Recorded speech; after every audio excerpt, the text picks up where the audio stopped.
I'm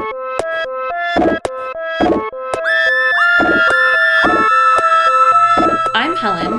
And I'm Liz. And we're sisters, Scientists, and lifelong X-Files fans. And this is We Want to Believe. Hi, everyone. Welcome to a hopefully recorded episode of We Want to Believe. And hopefully no fire alarms go off. Yeah. It was a surprise for me listening to that last episode that all of that was left in. So I hope you all enjoyed that window into my life. Yeah, Zach asked me, can I leave this in? And I said yes. So. Yeah. And then I run into a chair or something. Yeah. What an episode. Yeah. To talk about today. Man. Do we have anything first? There was something I was going to say. I accidentally shared last week's Instagram post on my personal page. But yeah. Maybe that got us new listeners. I don't know. I hope so. Yeah. Welcome if you're new. Just a reminder, as we're at the beginning of this episode, we are always looking for new creepy stories that Mulder and Scully could theoretically investigate, so please send them to us. Email us at wewantTobelievepod@gmail.com or send them through Instagram at wewantTobelievepod. Yes. Any sort of spooky or unexplained or... I mean, really think of all the different types of X-Files episodes there are. I'm sure something's happened to you. Yeah. That was, well, maybe not as weird as an X-File. I said that real confidently. I don't know. I don't think I have anything to really contribute. I mean, there was that ghost cat. What was the deal with that ghost cat? Well, didn't you also see a black dog? So, I don't know. This is one of these weird things with memory. Mm-hmm. I remember... going upstairs when I was little, and my bedroom was at the very end of the hallway, and I was probably 3 or 4. That sounds right to me. Okay. I pictured you about 4, yeah. Okay. And I can picture a giant black dog standing in the, just past the doorway in my bedroom. Mm-hmm. But, I don't know. I don't know now if that was a dream or it was too long ago for me to know. I thought it happened, but I was so little. It's possible it was something else. Yeah.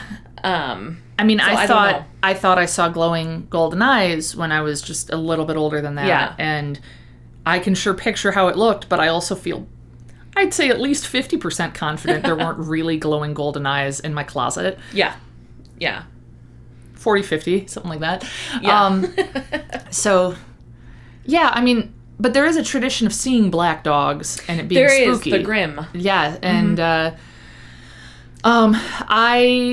Maybe it was Sirius Black. When we were in Scotland, we were at this outdoor market in Edinburgh, and we found a place called Black Dog Coffee. Oh. And their logo is a 3-legged black greyhound.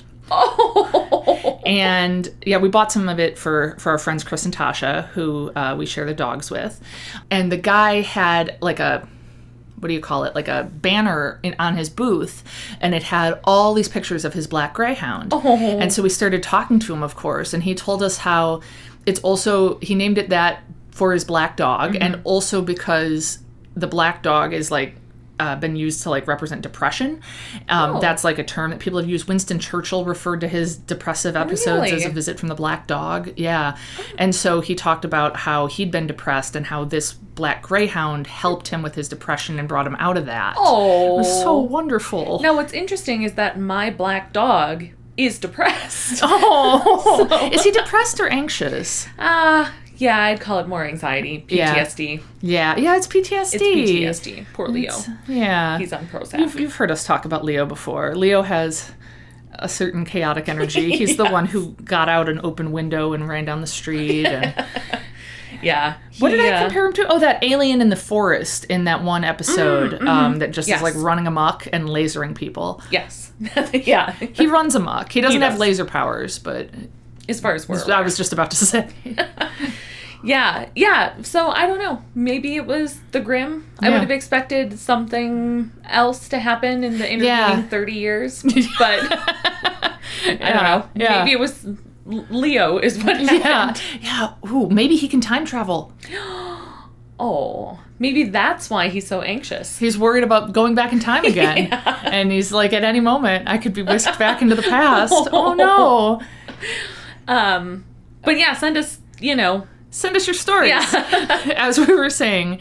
And this week, we are talking about Tooms, which is all sorts of eventful. Yes. Oh, I did remember the other thing I was going to say, which is, of course, we're recording this before this will air, but coming up soon, we are going to be talking to Audie and JJ at Violin Vice. We're going to be guests on their podcast talking about the Roswell incident. Yes. And then in the future, they're going to be guests of ours. Awesome. Yes. So if you aren't already listening to Violin Vice, you totally should. Yes. Yeah, good reminder. Yeah. I also have a new podcast out, The Science Lab. Is it out? It will be by the time this airs. Ooh. Time travel. Yeah. And the first 2 episodes are going to be me talking about, they were written by me, because I needed something for samples for my students. Right. The first one is about the Milwaukee County Poor Farm Cemetery, which is what I did my dissertation work on. And then a shorter episode is about ossification of bones. What does it mean for something to ossify? Well, you're going to have to listen to the Science Lab. You're not just going to give it away No. on this other podcast. Oh, I'm gonna. That's great. Now I have more to listen to. Yeah. Okay. So, Tooms. And holy cow, what an opening. Well, I think the cold open kind of shows us Tooms right where we left him. Right. If you'll recall in the episode Squeeze, Tooms, who elongates himself and eats people's livers and then hibernates in a creepy paper nest made of newspaper and bile. Yes. He's a unique fella. Yeah. He has to eat like 5 livers every 30 years. Mm-hmm. And I believe next year is a Tooms year. Oh, right. Yeah. 2023. 2023. Oh, that's Wait, exciting. am I doing my math right? 93? No, I'm not.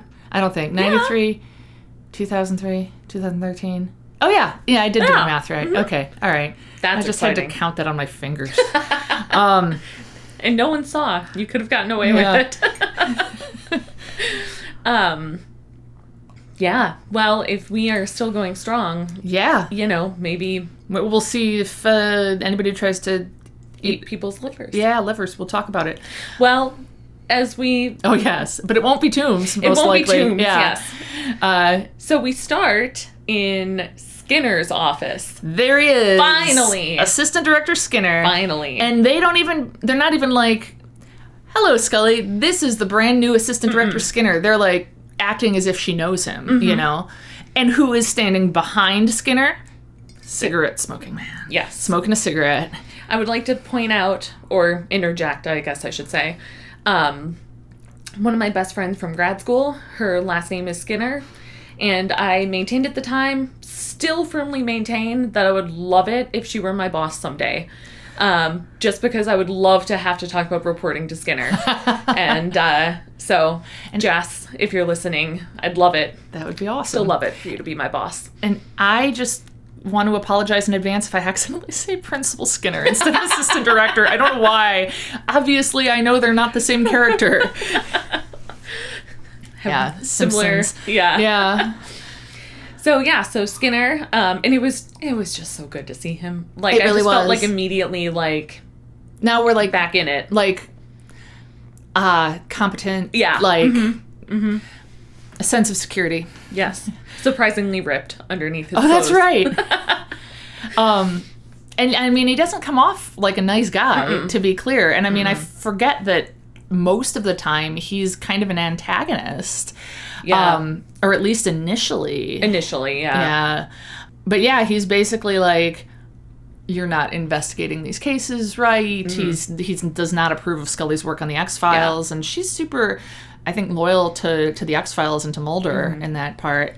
And Cigarette Smoking Man, of course, doesn't say a word. Just kind of lingers and smokes. Yeah. He says something at the end, though. Did you forget? Oh, no. Okay. It is. We'll get there. Yeah. So, Tooms is trying to get Eugene Tooms, trying to get out of the mental health facility that he's been in. Yeah. And so him and this Dr. Monty, I believe, who, like, kind of seemed more like the antagonist of the episode than Tooms did, frankly. Like, this guy had a real weird sort of energy. Yeah. He seemed like, I don't know. He gave off a very creepy mental health professional vibe. Okay, fair enough. Yeah. And, but he's trying, well, and I guess, I mean, clearly he's doing something wrong with his job because he's trying to help Tooms get out of it. Yeah. And there's a trial. Like, I had forgotten. I thought Tooms, because they really imply at the end of Squeeze that he's going to use his squeezy powers to get out of that tiny hole. Well, and he tries. He like reaches his hand open. Through. Yeah. But then I feel like if I were him, why bother at that point? Because they're like, oh, your hearing is tomorrow.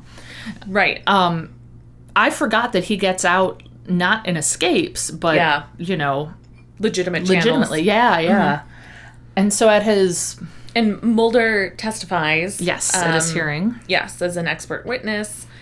And really doesn't come across great. No, I was thinking, man, you got to rethink your strategy. Like, you want to be taken seriously, and you're like, he totally ate these livers in 1903, you know, and these are his elongated fingerprints. Yeah. And they even had someone testifying that, like, physically he's totally normal. Yeah. They didn't see his eyes glow. His eyes glowed a lot, I thought. I didn't remember his eyes doing glowing stuff as much before. Well, maybe it's that need for that fifth liver. Maybe, yeah, fair enough. Yeah, so the whole idea, what Mulder and Scully are concerned about, is the fact that he only ate 4 livers before they stopped him last time, and so he needs another one to survive. Or, like, to be able to go hibernate in his bile nest. Yeah. And he is released, and he's sent home with this very nice-looking older couple who I really didn't want to get eaten. And they didn't. Yeah. They didn't. As Mulder pointed out, it would be too obvious, which is That good. does make sense, yeah. And he just wants his job back at animal control, which is, like, such a, like, I don't know, of course. I'm sorry, I got distracted if you saw my face. Yeah. It's because I started thinking about the Arrested Development episode with Tom Jane when he says, I just want my kids back. Oh. And I just, like, started thinking about that real vividly and couldn't get my brain to reroute there for a second. Anyway. Tooms just wants his job back. Tooms just wants his job back. He doesn't have any kids that we know about. And he gets it back. That's like one of the conditions. So he's going to work for animal control again. And, you know, he's outside. He's looking at some people. Oh, yeah, roadkill. And also some people then. And he's like giving them a real, I want to eat your liver sort of look. Yeah. The classic. Yeah. You know that look. Yeah. And it's clear that Mulder is, like, a little bit obsessed with catching him again. Yeah. And I'm forgetting the order of things. I didn't take really any notes this time. Me either. But Mulder is, like, staking him out for, you know, like, hours and hours at a time, and is clearly, you know, kind of overworking himself. Yeah. And let's see. They go to talk to the cop who helped them previously, who had investigated the murders back in 1963. And he says that the murders that were in, I want to say 33, all the victims were found in the same spot. Or at the crime scene, I mean. Right. And then in... And same with the ones in 93. Yes. But in 63, one of the bodies wasn't found or something. Yes. Yeah, but the rest of them were. Right. So one of the bodies wasn't found. But they had part of the liver from it, which this guy kept in a jar and pulled it out to show Scully. Yeah, just like he's got a box on his kitchen table. What's he pull out of the box? Jar with a piece of liver in it. Yeah, human liver. Yep. From a crime scene. Yep. Which, like, I want to be like, oh, that wouldn't happen. But going back to, again, all the true crime podcasts I've listened to where, like, previous investigators do a lot of stupid shit. Like, really? Oh, God. I mean, I don't know about anyone, like, keeping a liver, but like specifically. That'd be really specific, yeah. Yeah. But I mean, like, I don't know. People just, especially if this was 1963, I mean, people just like tramped all over crime scenes and like had zero sort of processes for, what's it called? Where you keep track of the order of things. Oh, man. I don't know what it's called. Oh, I'm such a disappointment to our father right now. Chain of evidence. Oh, okay. Chain of evidence. And I don't know anything. Yeah. I think that I was most impressed that he had the liver handy. That it's like it's right there in a box on his table. Like, does he always have the liver right there? Has it been there for 30 years? Well, I assumed it was in like his box of Tooms stuff that he brought out when Scully visited. Okay, that makes more sense. I think I just pictured Scully came over and he had his liver box right there already. No, that makes more sense. Okay. All right. I will accept that. Yeah. And that was found at this one site. And so this old cop, whose name I'm sorry, I've forgotten. Yeah.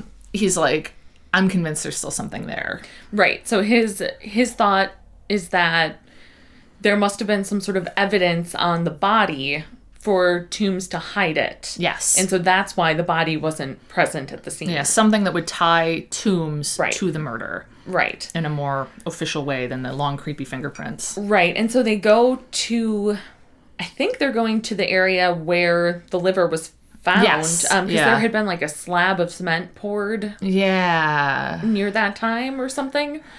And so they used some ground penetrating radar, which I thought was portrayed well. Yeah, that seemed reasonable to me. It did. Mm-hmm. And looked, and Scully's explaining how, the person operating it is looking for any sort of abnormality or anomaly, and how, it's their job to see if that could be a body or just like a hole or a big rock or something. All true. I was good. I was pleased. Have you worked with I have that? not. Okay. No, but I have colleagues who have. Cool. Okay. Yeah. And so they find a body. Yeah. I thought it seemed to me they had that radar, but then they had the cop being there being like, it's here, it's right here. I can totally tell. And I could not, for the life of me, figure out why. No, I almost felt like, is there a separate X-file about how this dude is psychic? Yeah. Or has a link to Tooms or something? Yeah. Because it just seemed like and he had said earlier it was just a hunch that led him to think that, the body would be there. But then, he seemed to just like sense it or something. It was really weird. Yeah.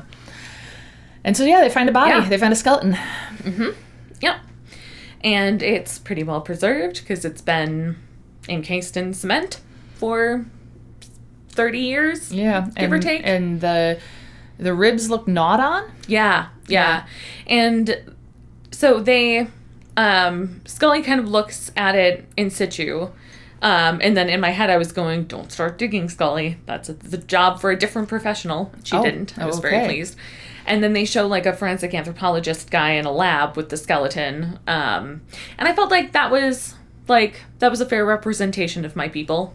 I was pleased. What about like with the tooth-based software? No. Okay. No, that was all nonsense. Okay, I was wondering what your thoughts were. Yeah. So they found these gnaw marks, and the forensic anthropologist or whoever he is, someone similar, says that they're probably rodent if the body was sitting out. And so to me, that's false for two reasons. The first is that if someone was fully articulated, for lack of a better word. What does that mean? So like, an articulation is where a joint meets. Okay. So where two bones meet, the Okay. joint. So like if a skeleton is fully articulated, that would be like a skeleton you see maybe like hanging somewhere. Like in, like a museum or a doctor's office. They don't do that anymore. But, fully articulated would mean all put together. Okay. And so disarticulated would mean the pieces are like scattered. Oh, okay. All right. And so this person was clearly they were clearly articulated. The skeleton, it was clearly as someone would have laid down and died. Yeah. And there was no evidence that the person had been a skeleton when they were moved. See what I'm saying?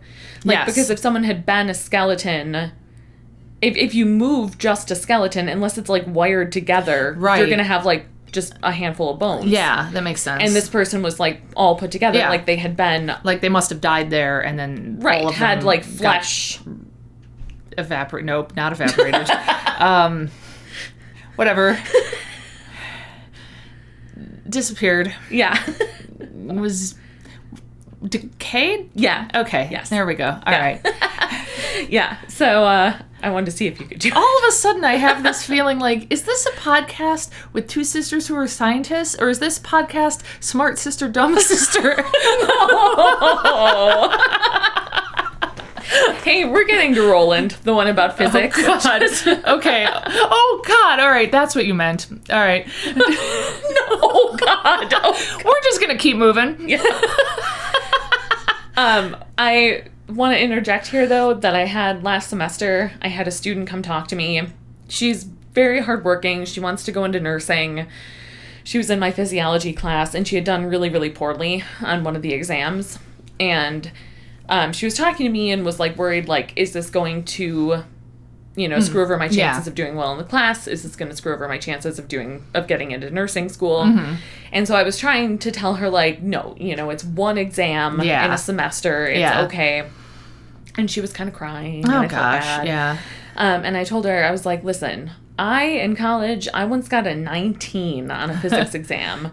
And she looked at me really earnestly and was like, oh, I'm sorry. Oh, no. And I was like, no, that's not my point. Like, it's fine. Like, what did she think your point was? Oh, my God. No, it's fine now. No one cares. Yeah. Your point was not, I've suffered even more. Yeah. So yeah, I have gotten a 19 on a physics exam. The worst I've ever seen, though, is Gillespie getting a 7. That's pretty bad. That was also probably much higher up physics than me. So. Yeah, it was an upper level thermo class. Yeah, but this was like, you know, physics 102. But it was hard. Physics is hard. And I also didn't try. So it's even harder if you don't try. Yeah. So anyway, so the person decayed. They were in anatomical position. Okay. So first of all, how would rodents have gnawed on the corpse unless it had happened? It's not like if you find a body in the woods, you expect to see some gnaw marks from rodents. I would think they'd go for like the fingers, not like the ribs right away. I mean, it depends on what's exposed. Okay, all right, fair. You know, yeah. Like if he tore a hole in getting the liver, of course. Yeah, good point. So the ribs would be exposed, but like, how would the rodents, if he was murdered and then put there and covered in cement? It doesn't make any sense to me. Yeah, and also, you can really easily tell the difference between human teeth marks and I would like to rodent think teeth that marks. I would not mistake mouse and human teeth marks. I can't imagine I would. I can't imagine you would either. No. I mean... Could you make a quiz for me with tooth marks? And some of it is rodent and some of it is human, and we see how I do? Well, I mean, the thing is, like, we have to compare on the same surface, right? And it's not going to be bone, because there aren't a lot of bones with human tooth marks on them. I guess that's fair. What about, like, a pencil? Yeah, or, like, chicken bones or something. Okay. Yeah. Just see what you can do. I don't even know if I need to, though. I think it's really fair pretty enough. obvious. Fair enough. Okay. Yeah. All right. So, yeah. Yeah, so that seems a little, like... anticlimactic. Yeah. And then somewhere in here, Mulder, you know, he's staking out Tooms, and he's watching this couple, Tooms is, and he's going to try to get into their house through their sewer. Oh, God. Yeah. Which is confusing to me because he can't breathe underwater. Yeah. But he can fit through pipes. It's like that nightmare you had. What nightmare? Remember you had a nightmare about this guy coming through the pipes and he was talking about wanting cheese when you were a little kid or something? There was a cheese man who came through the pipes. Oh, God. Oh, sorry. Ooh. Yeah. I forgot about that. Yeah. Ooh. Yeah. There's all sorts of stuff I'm blocking out, apparently. Huh.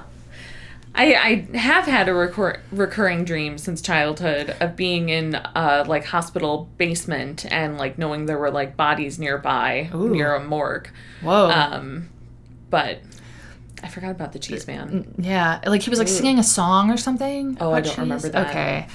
The only time I've ever woken up screaming from a nightmare. Oh.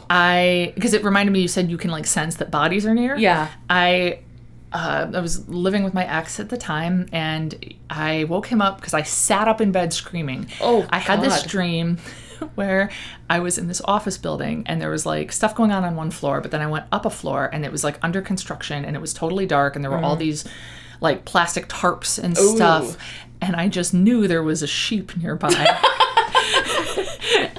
And then I woke up screaming just out of the knowledge that a sheep was near. And and he was like, "What's wrong?" And I was like trying to explain. I thought there was a sheep real near me and I couldn't see it. And that was it. So I just wanted to share that. I feel like that then segues nicely into my former dog, Rufus. Oh, who looked just like he was a a sheep. Yeah. Yeah. I don't have like a sheep phobia or anything, to be clear. Really funny. Yeah. That's one of the rarer ones, I would have to imagine. Yeah. Remember that movie, Black Sheep? Not the Chris Farley, David Spade one. Right. What's the other one? It was an Australian horror movie, and the tagline was, "Get ready for the violence of the lambs." Did I see that? Me and Erin saw it. Went to the film festival and saw it. I don't know if you were there. Yeah. That's really funny. It's like a bunch of killer sheep. Oh my God. That's so weird. Yeah. Maybe that cow that was out in the wilderness stalking Zach was more lethal than we thought. There was some cows in Northern Ireland that hated Adam. Yeah. They just gave him like a real mean look, though. They like were real suspicious of him. Real bitchy. Not like that sort of look. More like, I've got your number. You're not gonna sneak up on me. Don't even think. Don't even think about it, buddy. Like that sort of look. Yeah. Yeah. Sure. Anyway. Right. Where were we? Tooms is getting through the pipes. Yes. And the problem is the woman in the house who Tooms wants to eat her liver has put this thing on the toilet so the lid won't open. Right. Like for, I guess if you have like an animal no, animals don't open the lids of toilets. Little kids? Well, a cat. Maybe a cat. But yeah, it's like a child lock thing. Can cats open toilet lids? That doesn't seem right. I don't know. I haven't had a cat in a long time. Listeners, let us know. Yeah. Anyway, Tooms gets stuck. He reroutes. Yeah. He goes in through an open window, and Mulder witnesses this and knocks on the door and is like, "FBI, there's an intruder in your house." And they see where he left through, but they don't manage to catch him. Right. Yeah. And this poor woman, her husband is working downstairs, and she goes in and is like, "Oh, I just put the toddler to bed. I'm going to go watch TV in bed." And then, like, she goes in and sees the toilet is acting weird because Tooms is in it. Yeah. And has to deal with that. Yeah. And then, like, immediately there's, like, Mulder at the door. I don't know. I just felt very bad for this woman who just wants to watch TV in bed. You're like, I understand, lady. The toddler's asleep. You just want to watch TV. And sometime around this is when Mulder and Scully are sitting in his car. He's been up for a long time, and she kind of is going to relieve him and bring him some food. And there's some nice banter between them, and she calls him Fox, and he kind of laughs. And it's like my parents call me Mulder or something. And so he drives off home, and Scully stays to watch. Yep. And we see his trunk lid close as he's driving off. So that's bad. It is bad. Yep. Finally, it's not just Scully that has someone following her home. Although Tooms' approach is not, I'm going to kill Mulder and eat his liver, as you might expect. Surprisingly. Yeah. It is, I'm going to beat myself up and make it look like Mulder did it. Yeah, poor Mulder is like asleep on the couch and is all exhausted, and we see Tooms standing in his apartment, and he like scratches his face so that the blood drips on the floor. Yeah. And he shows up at the hospital, and his like shoulder is dislocated, and he looks all beat up, and he says Mulder did it. Yep. And as he's at the hospital, we see him, like, relocate his shoulder pretty easily. Relocate seems there like it the is. wrong word, but... Found it. Yeah. Right. Locate seems wrong as well. Yeah. Dislocate. What's the opposite of dis? Rearticulate? Hey. I don't know. Side note, I want to talk to you about shoulder dislocation at some point, but we don't need to do that while recording. Okay. Yeah. All right. It's for a writing project. Oh, sure. Yeah. Also, I just want to note, seeing Mulder sleep on his couch, it's a nice thing that they show that Mulder doesn't have a bed. This goes on for seasons and seasons until, I think it's season 6, where he switches bodies with someone, not by his choice. What is that actor's name? He's Lenny of Lenny and Squiggy from Laverne and Shirley, and he's in a million other things. He's in Clue. He's in Better Call Saul. I can't think of the actor's name right now, but that guy and Mulder switch bodies, and that guy buys a waterbed. Yeah, that's and right. then Mulder has a waterbed for the rest of the series. Yeah. So, anyway. So, yeah, Mulder gets in trouble. Yeah, they come to arrest him. Yeah. And he ends up talking to Skinner and the cigarette smoking man. Yep. And is kind of, defending himself, saying, I didn't beat this guy up, obviously. And Scully lies and says that he was with her at the time. Yep. And it's kind of clear that Skinner knows that she's lying, but he kind of lets it slide. Yeah. And then I can't remember how we get to the mall. Yeah, oh my god, how do we get to the mall? Well, if you're on the Beltline headed. Yeah. So somehow they know he's going to go to the mall. Wait, because it's built on the grounds of somewhere else that was important. Yes. Right. Yeah. Right. To Tooms. Yes. And so, because they're trying to figure out where his next nest is going to be. Yes.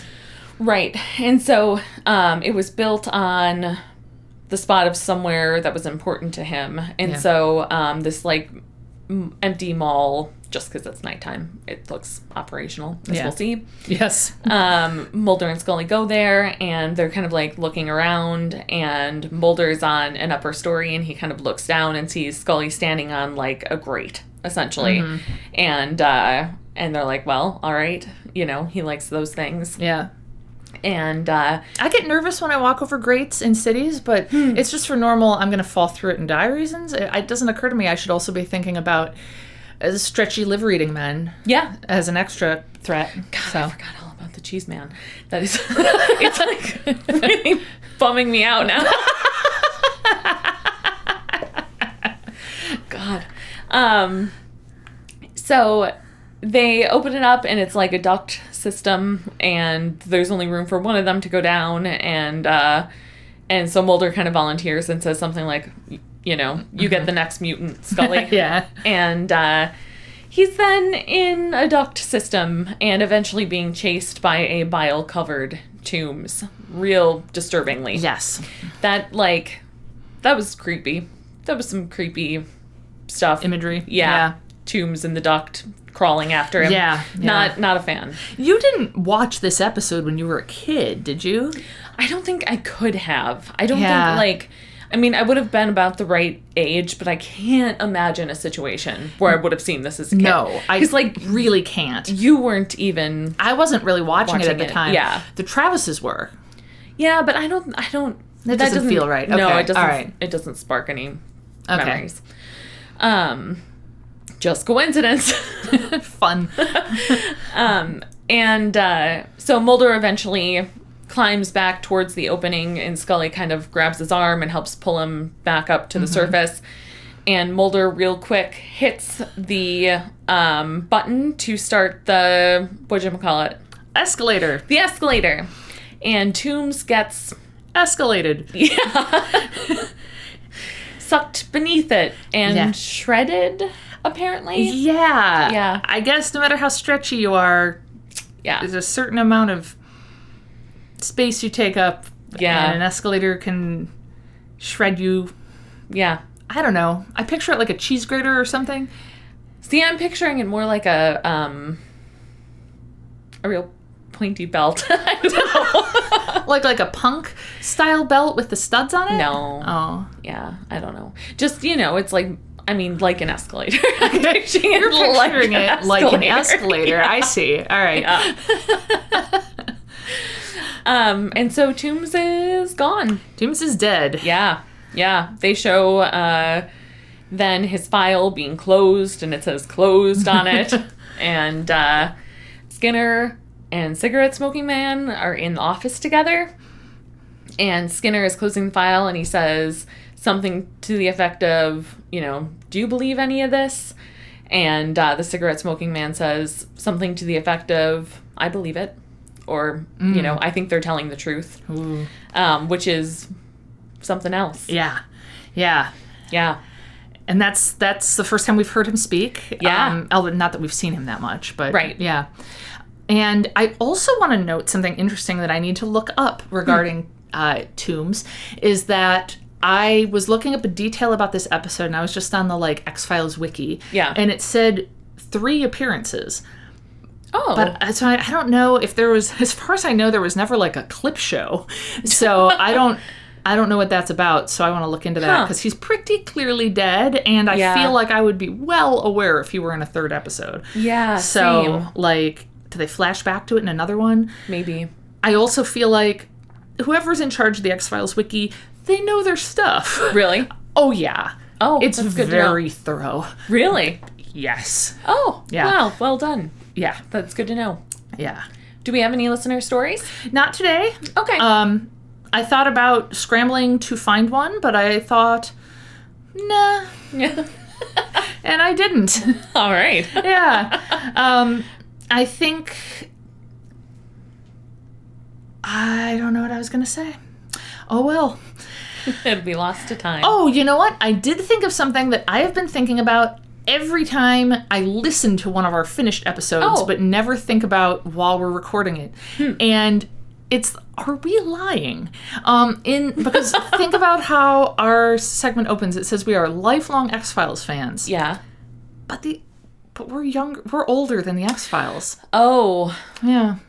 I mean, we've been fans of the X-Files for all our adult lives. Okay, but think about it this way. If we were, say, 80 right now, which might be how long it takes us to get through the entire series,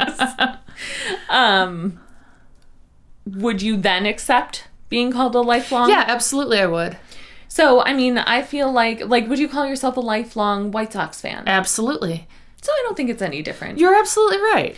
Yeah, because I was not following true, but also White Sox when I was 5. Right. Yeah. Right. Okay. Exactly. So since you've been knowledgeable of them, yeah, you've been a fan. Mm-hmm. Yeah, I was never I hate the X-Files. Or, right. I hate the White Sox. I don't even like saying it out loud, frankly. I would not, as much as it pains me to say, I would not call myself a lifelong Guacamole fan. Because I was You were 12 and I was 18, and we were at this picnic. Yep, our friend Corey. It's the same day we both started liking guacamole. Sometimes I think about that. I had 18 years. I could have been eating avocados, and I wasn't. Yeah. See, I didn't get a listener story, but you got to hear this. Yeah. Yeah. So, but since being introduced to the X-Files, I've been 100% yeah, absolutely. a fan. Yeah, it wasn't like guacamole. No. No. I'm sorry, guacamole. It's okay. We just have to eat more of it now to make up for it. Deal. Yeah. All right. Well, thanks for another episode of We Want to Believe. I'm Helen. I'm also Liz, as usual, and I was trying our ending. Oh, is that our official ending? Yeah, now? I think so. Oh, I thought we were it's still waiting for somebody to give us a better one. No, I gave us a better one. Oh, that was it. Okay, let's do it again. Okay, all right. Thanks for another episode of We Want to Believe. I'm Helen. And I'm Liz. And we'll see you next time. Yay! Okay.